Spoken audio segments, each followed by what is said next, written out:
Bonjour à toi et bienvenue sur l'émission En Amour. Moi c'est Nicolas, je suis l'auteur du blog graindecoeur.fr et je te souhaite la bienvenue sur le podcast. C'est l'épisode 121 que j'ai intitulé Des interdictions aux injonctions et l'impact de ça sur ton couple en fait tout simplement. On va dire que pour moi c'est encore un épisode de fin d'été avec un format peut-être un peu plus court. On va rester sur, je vais essayer de faire moins d'une demi-heure. Je reprendrai des formats un peu plus longs, peut-être d'ici quand même 15 jours, 3 semaines. On est encore dans les déménagements, dans l'emménagement plutôt de la maison. Là, je te enregistre ce podcast du salon plutôt que de mon bureau. Et tout n'est pas encore prêt dans cette épreuve, non, dans cette étape qu'est l'emménagement dans la nouvelle maison. Donc voilà, c'est encore un format un peu plus court, un sujet qui pour moi est par contre essentiel. Je vais te partager peut-être des réflexions rapides. Je ne sais pas si on va aller sur des profondeurs philosophiques abyssales aujourd'hui, et en même temps, c'est vraiment important, et en même temps, c'est une réflexion personnelle à avoir, je pense. C'est pour ça que je voulais planter ces graines-là aujourd'hui, poser ces choses-là autour des injonctions et des interdictions, et comment on est passé de l'un à l'autre, et les risques de l'un et de l'autre, en fait, entre guillemets. Est-ce que les interdictions étaient mieux que les injonctions? Bon, on répondra peut-être pas à cette question aujourd'hui, mais on va peut-être voir notamment les risques des injonctions.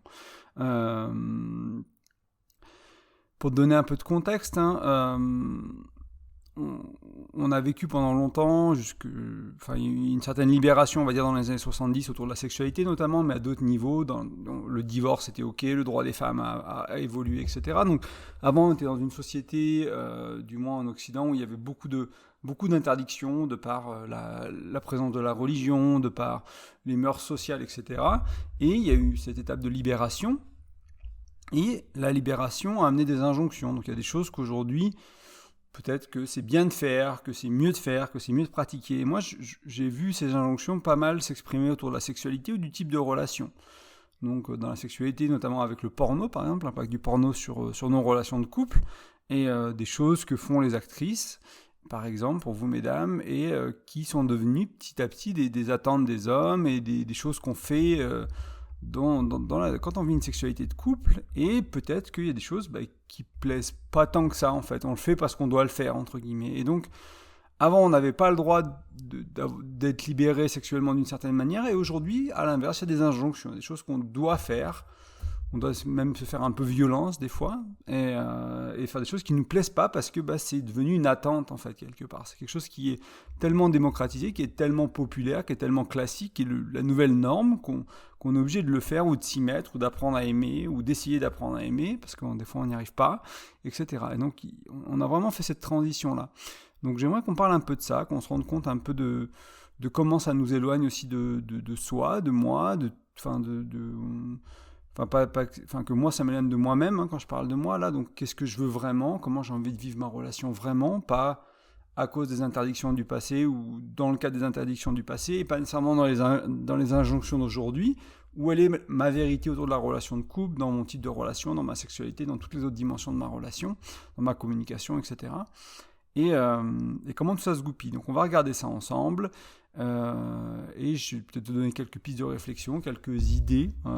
Ce sera un podcast qui sera peut-être un peu moins concret que d'habitude. Il n'y aura peut-être pas une carte de lecture ou un outil que tu vas pouvoir prendre et que tu vas pouvoir tout de suite saisir et que tu vas pouvoir modifier quelque chose dans ta relation avec. Et en même temps, je pense qu'il y a un travail d'introspection à faire, de réflexion personnelle sur se dire, ok, à quel point je vis ma relation de couple au travers des restrictions ou des interdictions du passé, et à quel point je vis ma relation de couple au travers des injonctions sociétales d'aujourd'hui ou des attentes des femmes ou des attentes des hommes qui sont peut-être pas ce que j'ai envie de vivre moi. Donc ça peut être intéressant.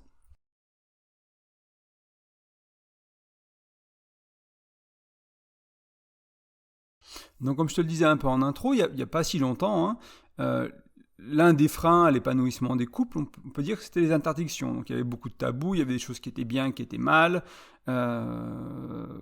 notamment avec la présence de la religion. La sexualité, c'était que pour procréer, etc. Il y avait des mariages arrangés qui n'étaient pas toujours des mariages du coup d'amour ou des mariages avec des compatibilités sexuelles. Il y avait des choses comme ça qui faisaient qu'il y avait ce cadre, cette rigidité qui permettait au rôle de l'homme et au rôle de la femme d'être défini, qui permettait pas mal de choses en fait, mine de rien. Et il y a des gens qui retournent vers ça aujourd'hui, alors on va dire très modifié, pas comme à l'époque, mais qui trouvent l'importance d'avoir un rôle défini dans la relation. C'est peut-être pas le rôle de l'époque, c'est peut-être autre chose, d'aller vers le mariage, d'aller vers des choses comme ça, avec peut-être des règles modifiées, encore une fois, c'est sûrement nécessaire. Et en même temps, voilà, on est sorti de ça, qui était vraiment rigide, qui vraiment mettait les choses dans une case. À l'inverse, donc avec ce processus, comme je te disais en intro, encore une fois, de cette libération dans les années 70 de la sexualité, les égalités hommes-femmes qui ont progressé, plein de progrès sociaux, etc., qui ont été bénéfiques pour les hommes, pour les femmes, pour les couples, à plein de niveaux. Bon, il y a encore sûrement beaucoup de problèmes dans notre société, c'est pas vraiment le but de ce podcast ou ce que je fais sur En Amour, je parle pas trop de ça, mais voilà, il y a des choses qui ont évolué et on peut constater ça aujourd'hui, que c'est assez différent. Même moi, je vois, quand j'écoute des gens qui ont 15 ans de moins qui parlent, ou quand quand je parle avec des psychologues, ou que j'écoute des psychologues qui travaillent avec des ados, des jeunes adultes, ils vivent leur relation pas du tout pareil que ce que moi je vis. Il y a des grosses différences au niveau de l'engagement, au niveau de la liberté sexuelle, etc. Il y a plein de choses, l'impact du porno encore plus fort, etc. Donc c'est intéressant de se rendre compte à quel point ça a évolué déjà depuis les années 70 pour des gens. Moi j'ai presque 40 ans, j'ai eu 38 cette année, donc pour te donner un peu un référentiel, et comment ça influence encore les jeunes aujourd'hui, puis peut-être un peu moins ou différemment les générations d'avant, etc. Et entre ces deux-là, quoi. Donc il y a eu des tas de progrès, des tas d'avancées, et ce processus donc de libération, il a été pour moi essentiel, important, et il a fait du bien à plein d'endroits. Et en même temps, du coup, comme je te disais un peu en intro toujours, c'est qu'il y a ce côté de ces libérations, elles se sont transformées un peu, notamment avec le porno dans la sexualité, mais ailleurs aussi, comme des injonctions, des choses qu'on doit faire, comme des choses qui sont importantes. Donc c'est des nouvelles règles en fait. C'est comme si les interdictions, j'aurais pu appeler ça des règles. Et il y avait des règles avant, il y a des règles maintenant, et il y a des attentes avant, il y a des attentes maintenant qui, nous, avec notre regard d'aujourd'hui, les règles d'avant nous ressemblent à des interdictions, à des restrictions, à des choses forcées, le mariage arrangé, etc., le mariage tout court à cette époque-là, etc., et qui aujourd'hui nous semblent des choses où on a dû se libérer, et en même temps c'était simplement des règles qui sont différentes. Donc les règles d'aujourd'hui, des fois, elles sont aussi influencées énormément par tout ce qui est les normes sociales, par tout ce qu'on vit dans nos sociétés en fait. Et moi là où je veux qu'on réfléchisse un peu aujourd'hui, c'est pas nécessairement de dire avant c'était mal, aujourd'hui c'est mieux, aujourd'hui c'est mal, avant c'était mieux. Ça dépend vraiment des individus. Ce que j'aime à rappeler, c'est que c'est jamais noir ou blanc, c'est souvent gris, il y a souvent des nuances. Donc ok, il y a eu des libérations, il y a eu des libertés qui ont été entre guillemets acquises, il y a des choses qui ont été, on a moins de tabous. Si je parle de la sexualité, encore une fois, l'orgasme féminin ou le plaisir féminin est beaucoup plus important dans la société aujourd'hui, qui est très important, des choses comme ça. Et en même temps, c'est pas aussi simple que les libérations sont forcément du progrès.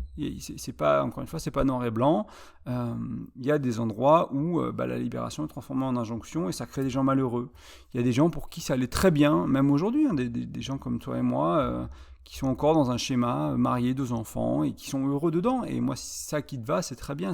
Et par contre, ce qui m'intéresse, c'est si ça te va pas, que t'aies les outils, que t'aies le droit d'explorer autre chose, en fait. Que il n'y a pas tout le monde qui a besoin de faire le marié, 2 enfants, de travail, on achète la maison, etc. Si c'est l'épanouissement pour quelqu'un, c'est super. Et en même temps, c'est pas la seule manière de faire la relation de couple. Et en même temps, il y a d'autres manières. Donc, c'est là où c'est important, c'est trouver sa justesse pour soi, quoi.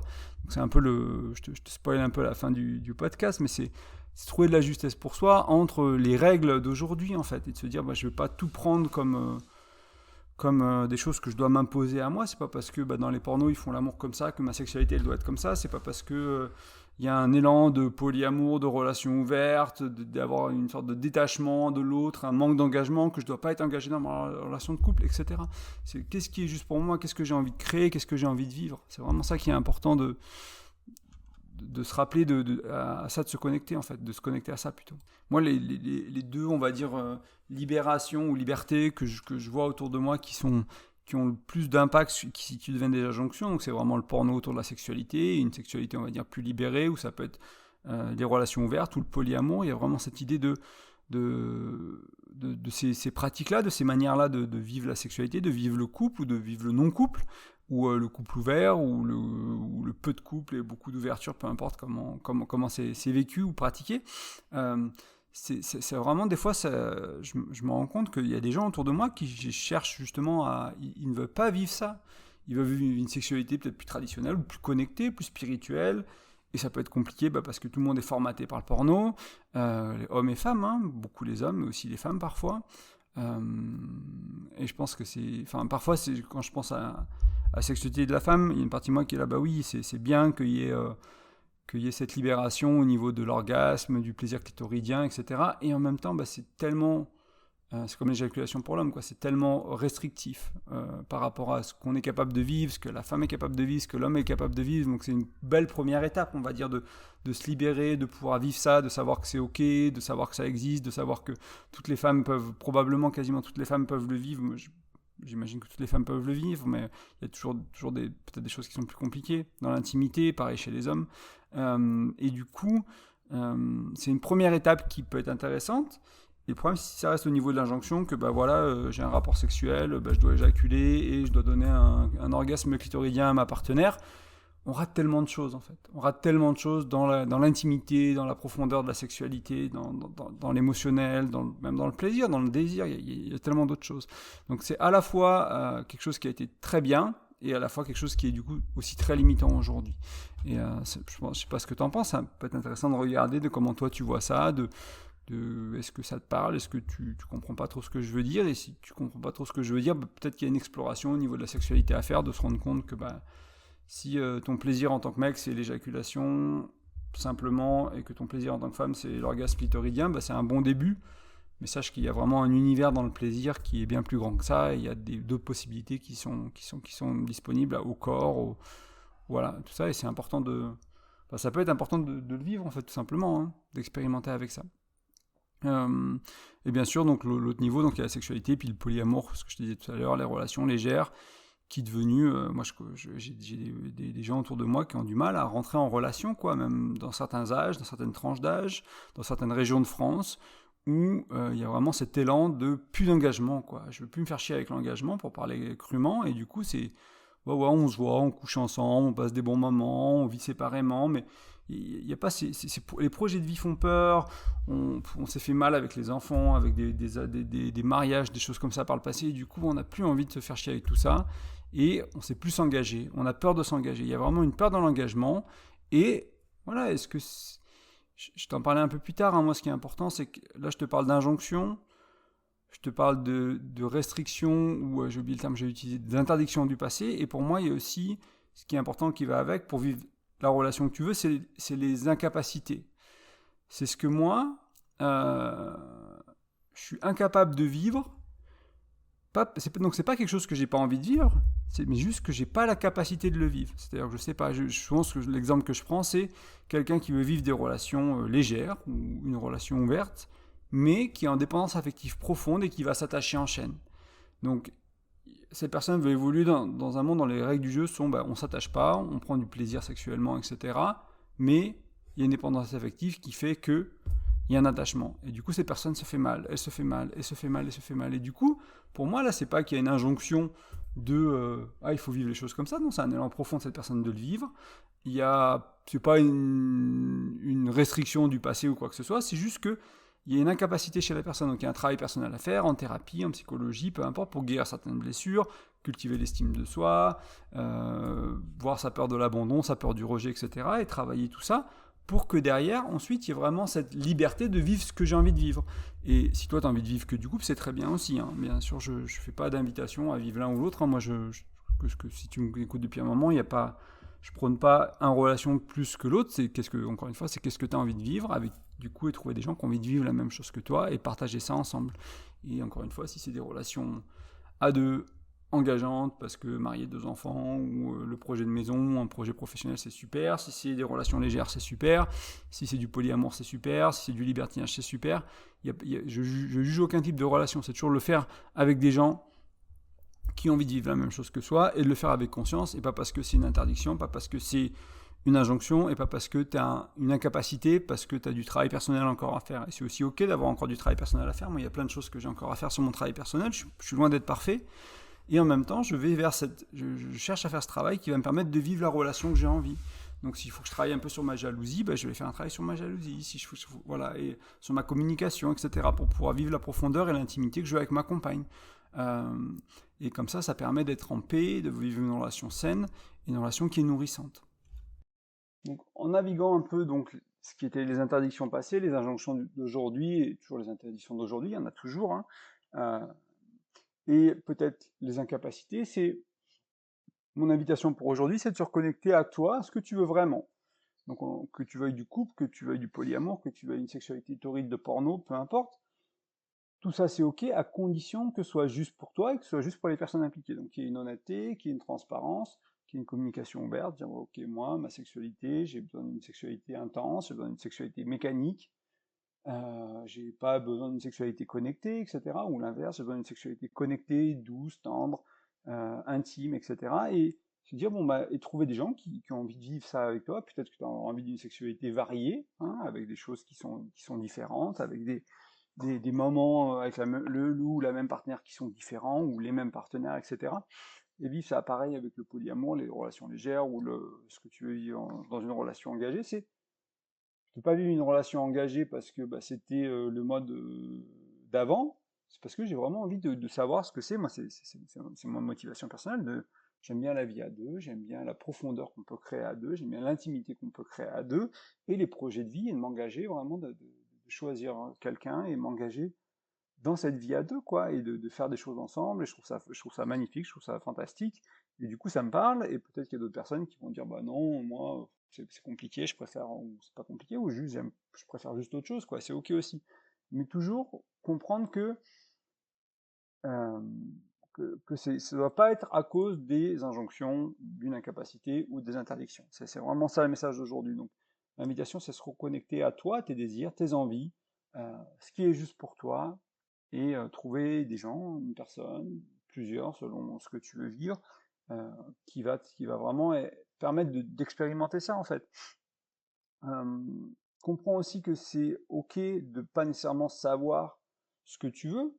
Et là, peut-être que ma recommandation, ce sera plutôt une approche d'essai-erreur, quoi. C'est de se dire, bon, ben, je veux de l'engagement, à quel point, je sais pas trop, ben, je vais m'engager un peu, je vais voir si ça me va, je vais voir si ça me fait peur, et puis si, ou je veux de la légèreté sexuelle, donc je vais rencontrer des gens, je vais mettre sur Tinder, je vais mettre sur un truc, et puis je vois, ok, je m'accroche, en fait, je me rends compte que moi, ça m'est arrivé pendant une période de ma vie, hein. Je me suis dit, je voulais un peu de légèreté après une séparation. Je me suis mis sur des apps de dating, etc. Et puis je me suis rendu compte que, en fait, euh, en découvrant les femmes que je rencontrais, ben, en fait, j'avais envie de créer une relation avec quelqu'un, en fait. Alors, il y a une partie de moi qui était encore blessée de la séparation, etc., qui avait besoin de faire un peu de travail à ce niveau-là, pour pouvoir me relancer dans une relation sur des bases saines, quand ça va bien, que j'ai des choses positives à amener, etc. Et en même temps, cette fantaisie d'une sexualité, on va dire, peut-être plus libérée, ou des relations plus légères, c'était un peu une fantaisie qui venait d'une injonction, c'était à la mode, je me dis, bah, moi aussi je pourrais le vivre, etc. Et il y a une partie de moi qui voulait vivre ça, mais la réalité était vraiment qu'en fait, non, c'est vraiment plus important pour moi de créer à deux et d'aller en profondeur avec quelqu'un. C'est juste, et toi, peut-être que tu seras à l'inverse, tu auras peut-être cette envie de créer à deux, et puis quand tu vas rencontrer une nana, ou un mec, tu vas te rendre compte que non, en fait, avoir des expériences variées, faire des rencontres différentes, c'est peut-être plus riche pour toi aujourd'hui dans ta vie. Peut-être que ça changera plus tard, peut-être pas, et c'est ok aussi. Euh, donc c'est intéressant d'observer, tu vois, ce qui se passe en nous, quoi. Il y a ce côté de moi qui était séduit par cette idée de vivre des choses plus légères, et d'avoir plusieurs partenaires, enfin pas nécessairement plusieurs partenaires à la fois, mais d'avoir des partenaires régulières avec qui je suis pas impliqué, en fait, dans la vie de tous les jours, quoi. Il y a pas, on vit pas ensemble, on sait pas si on se reverra, etc. Et en même temps se rendre compte que cette partie-là, bah, c'est un peu une fantaisie, c'est un peu quelque chose qui vient de l'extérieur, que j'ai vu des réseaux, que j'ai vu d'ailleurs. Ok, moi, en fait, ce qui est vraiment là pour moi, quand je suis confronté à la réalité, que je regarde comment j'agis, etc., ce qui m'agit, ce qui me met en mouvement, ce qui me donne de l'énergie, c'est actuellement de construire, de m'engager dans une relation, de trouver quelqu'un qui veut s'engager dans une relation et de construire à deux. Donc c'est ce que j'ai fait après. Voilà, j'ai pas continué cette poursuite voilà, qui m'allait pas à ce moment-là de ma vie. Donc je me suis remis à chercher quelqu'un pour créer une relation, et j'ai trouvé ma chérie. Voilà, on est dans cette phase de vie où il y a ce projet de maison, il y a d'autres projets professionnels, on fait les ateliers en Haute-Savoie sur les relations de couple pour ceux qui sont par là. on va lancer nos soirées en tantra, on va co-animer tout ça. Donc voilà, il y a vraiment cet élan de créer à deux, de co-créer à deux autour du couple. Hein. Donc c'est toujours l'extension pour moi du blog, l'extension pour moi de ce podcast. Là, on va dans la vraie vie. C'est pas qu'on n'est pas dans la vraie vie, là, mais c'est virtuel, je te connais pas. Là, on est vraiment avec des vraies personnes dans la salle et on accompagne ces gens-là, quoi. Donc je crois que c'est important des fois de faire de l'essai-erreur et de se rendre compte, ben, on a envie de quelque chose. Ok, en fait, c'était peut-être le rêve d'un autre, ou le désir d'un autre, ou le fantasme d'un autre, ou l'envie de quelqu'un d'autre. Et je l'ai pris parce que l'idée me séduisait, mais en fait, voilà, dans ma chair, j'ai pas envie de vivre ça. Aujourd'hui, j'ai pas envie de vivre ça. J'ai envie de vivre du couple ou autre chose. Et c'est aussi juste comme ça. Donc ça peut être une bonne manière de réajuster, c'est d'essayer, de se rendre compte que, en fait, non, pas vraiment. Et, euh, et de voir ce qui est bien pour toi. Et encore une fois, pas parce que c'est une restriction, pas parce que c'est une injonction, pas parce que c'est une limitation que tu as. Si tu veux vraiment aller vers des relations légères et que tu as tendance à t'attacher, il y a de blesser, etc., vraiment, je t'invite à faire un travail en thérapie ou ailleurs, avec un thérapeute ou un psychologue ou quelque chose, quelqu'un qui te parle, pour vraiment être capable de vivre ça. Il y a un monde dans lequel tu es capable de vivre ça. Si tu écoutes des témoignages de gens qui ont vécu du polyamour ou qui vivent du polyamour ou des relations ouvertes, tu peux trouver ça sur Google, enfin sur YouTube facilement par exemple, tu te rendras vite compte qu'à un moment donné, il y a eu plein de choses sur lesquelles ils ont dû avancer pour être capables que leur partenaire parte, ait une relation sexuelle avec quelqu'un d'autre et qui rentre à la maison, qui puisse en parler. Tu vois, c'est pas fait du jour au lendemain naturellement, sans accroc, etc. Tu peux même croiser des témoignages de gens qui font du polyamour depuis 10 ans qui disent bah il y a toujours un peu de jalousie et des fois ça pique un peu quand même, mais en même temps j'ai appris à gérer, j'ai appris à trouver du bonheur, de voir mon partenaire épanoui, etc. Et voilà, tu peux aussi te nourrir de ça pour te dire, ok, moi je veux aller vers ça, j'en suis pas capable aujourd'hui. Donc c'est pas parce que c'est une injonction, c'est pas parce que c'est une restriction personnelle, c'est une incapacité. Donc je vais travailler là-dessus, je vais déblayer ce qu'il y a à déblayer, comme ça je vais vivre les relations que je veux dans ma vie. Et c'est tout ce que je peux te souhaiter, c'est vraiment de vivre les relations que tu veux, que ce soit plus du couple ou quoi. Euh, Moi, le message En Amour, le message du blog, c'était à la base, c'était de créer une relation sur mesure. C'est comme ça que je l'avais amené. J'ai un peu enlevé ces mots-là, parce que des fois, ça parle pas vraiment aux gens, mais c'est, tu vois, cette idée d'ajuster, quoi, de créer de la justesse dans la manière de communiquer, dans la manière de s'engager, dans la manière de s'engager au quotidien, dans la manière de s'engager sexuellement, vraiment de se dire, ben, avec qui je veux être, comment je veux vivre ma relation, et que ça te, ça te corresponde en fait à qui tu es.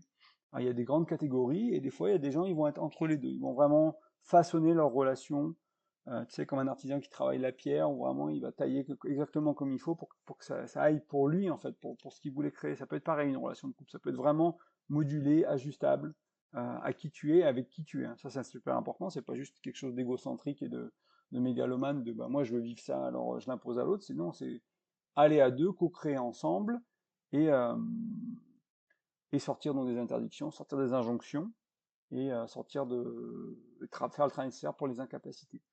Et si tu vas vers ça, bon, nécessairement tu vas devoir bien communiquer. J'en ai parlé pas mal ces derniers mois, on en a parlé pas mal sur le podcast. Il y a beaucoup de choses à voir au niveau de la communication.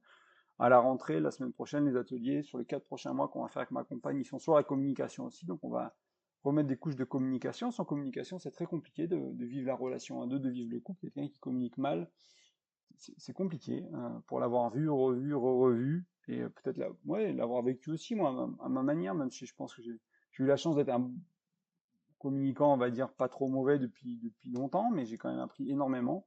Donc, où que t'en sois, t'as quand même mieux à faire, enfin, tu peux t'améliorer, et moi j'ai encore beaucoup de choses à apprendre sur ma communication. Donc, mieux communiquer, c'est essentiel. Euh, Bien sûr, on l'a vu un peu tout du long, c'est savoir ce que tu veux. Et si tu sais pas ce que tu veux, bah, essai-erreur, hein, comme je te disais tout à l'heure, tu essayes, tu découvres à petits pas, tu fais, je sais pas, sexuellement, tu essaies des nouvelles pratiques, tu essaies des nouveaux trucs, des sextoys, des machins, tu vois, ça te plaît pas, essaie deux, trois fois quand même, en général, quand tu fais des choses dans la vie, c'est rare que ça plaise la première fois.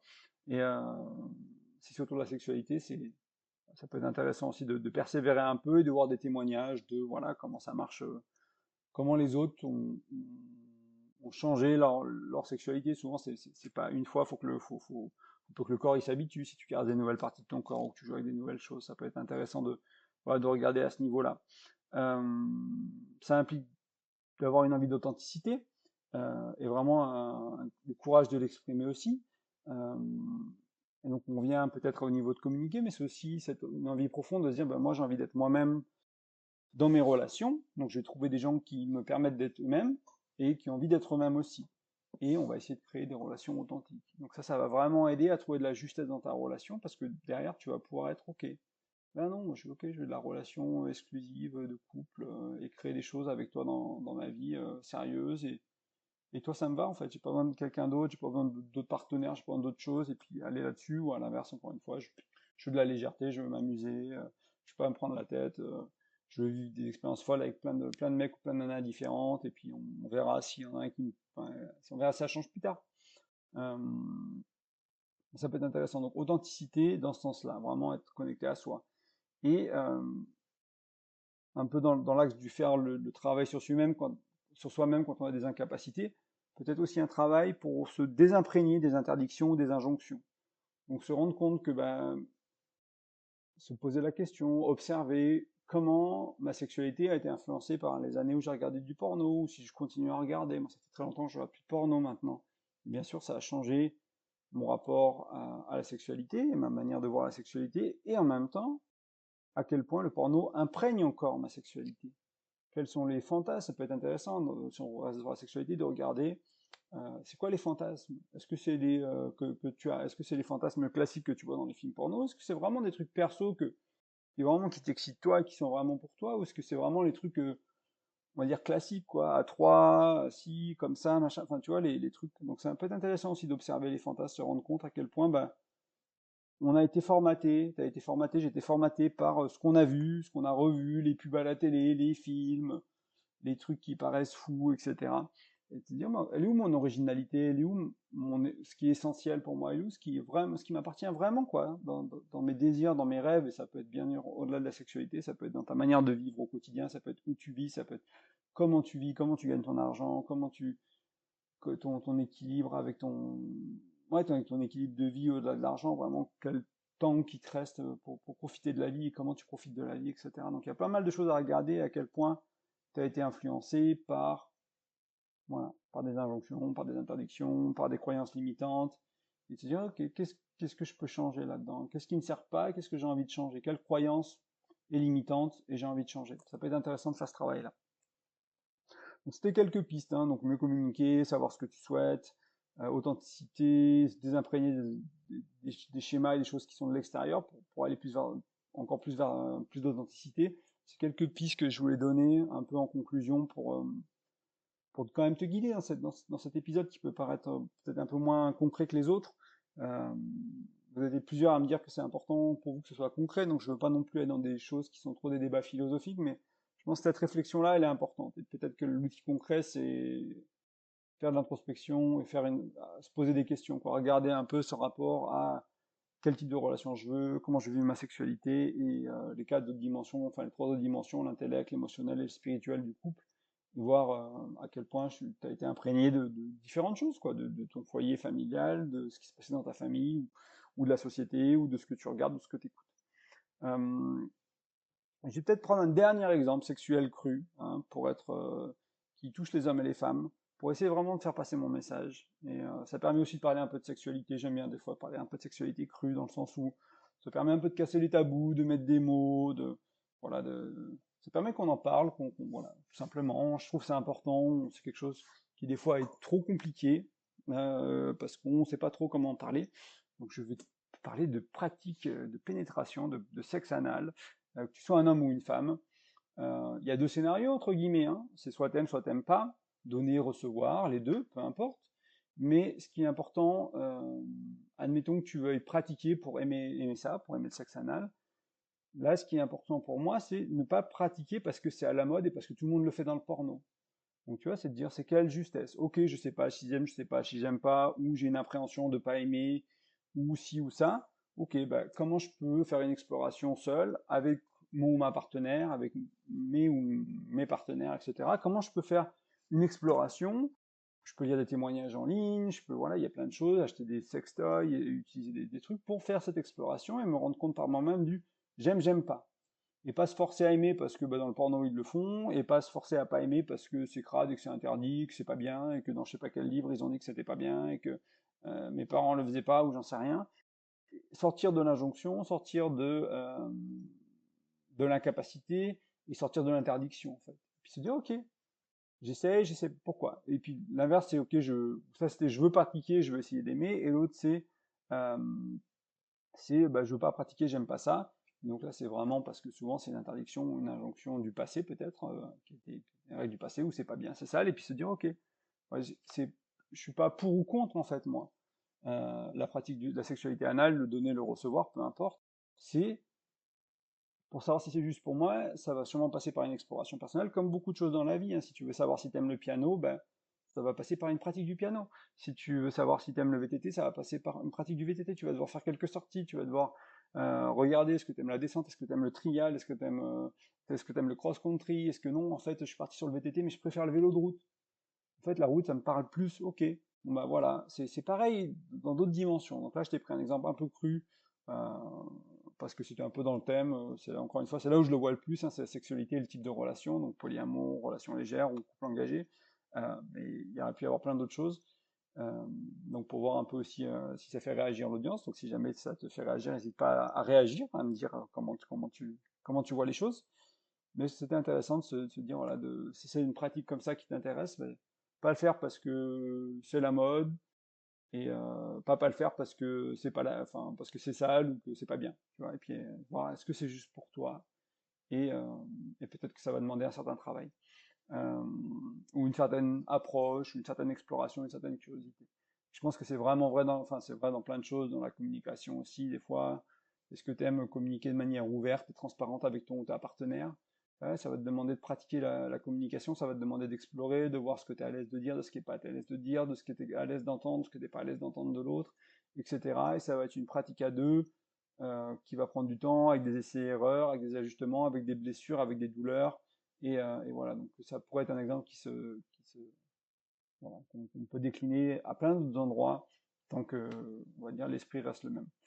C'est tout ce que je voulais te dire pour aujourd'hui sur les interdictions versus les injonctions, entre guillemets, l'impact que ça peut avoir sur le couple, que ben ouais, les interdictions du passé ben, sont plus là, mais que les injonctions d'aujourd'hui sont peut-être la nouvelle prison. Donc à toi de voir comment tu peux te libérer de tout ça, que ce soit du passé, du présent, du futur, parce que ça a des choses qui vont évoluer aussi.